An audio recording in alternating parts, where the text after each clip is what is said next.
गायत्री, सकाळी सकाळी नाश्ता बनवून दिला. मी 6 वाजता उठलो होतो. तू 6:30 वाजता उठलीस.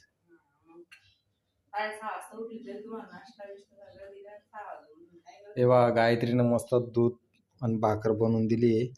ही आमचे देदू खाते. देदू तू खा. गरम आहे, सांभाळते मी. थांब थोडं थंड होऊ दे, मी भरवतो तुला. ती बघ, ती पण सकाळी उठली. एवढ्या आत्ता 6:45 झालेत आणि एवढ्या सकाळी उठली ती. बाकी टिफिनला काय बनवून देते गायत्री? वालपापडी. जास्त तिखट नको बनवू. थोडी. आणि काय चपाती ना सोबत की भाकरच? मस्त मस्त लागतंय. हे बघ, मस्त लागतो. एवढ्या सकाळी उठून गेली तिथं झोपायच्या ना तू. मस्त. चालेल, खा मग.